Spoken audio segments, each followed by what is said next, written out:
Sa susunod na Huwebes at Biyernes, ikakasa namin ang nationwide transport strike. Kasado na ang 2 araw na nationwide tigil pasada ng Transport Group na Manibela mula March 26 hanggang 27. Ang protesta ay laban sa patuloy na pagtaas ng presyo ng mga produktong petrolyo. Ayon sa Manibela, dapat nang ibasura ang oil deregulation law at alisin ang buwis sa langis na anilay nagpapahirap sa mga tsoper dahil sa umano'y walang kontrol na pagtaas ng presyo.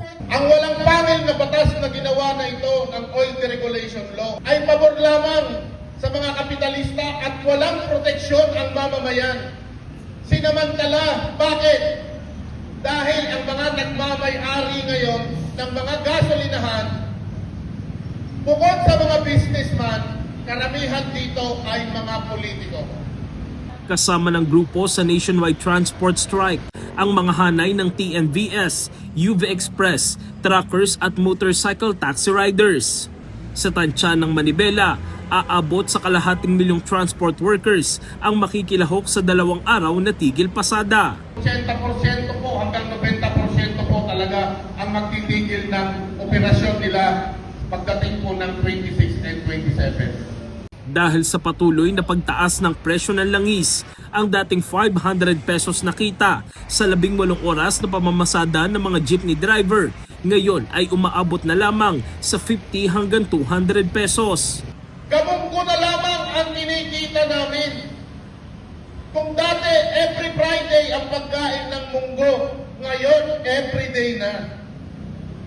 Dahil sa sobrang pagtitipid, para lamang may maiuwing kita sa aming mga pamilya.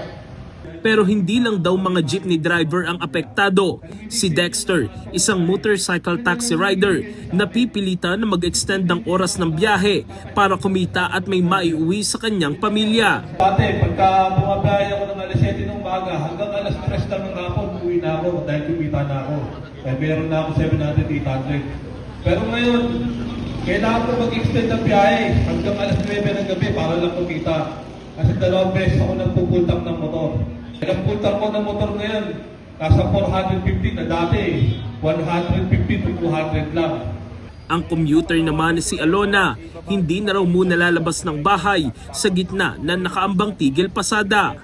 Gayunman, naiintindihan daw niya ang hinaing ng mga tsoper dahil sa mataas na presyo ng diesel.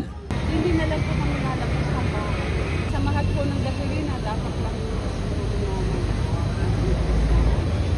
ano po talaga, wala po tayo nalaw. Yung langis nga po, apektado talaga. Handa naman ang grupo na hindi ituloy ang tigil pasada kung pagbibigyan ng gobyerno ang kanilang mga panawagan. Kabilang ang pagbabasura ng VAT at excise tax sa langis at pag-aproba sa hirit na dagdag pasahe na 2 hanggang 3 piso. In the heart of changing lives, ako si Brigada Jico Custodio ng 105.1 Brigada News of Manila, the Music and News Authority.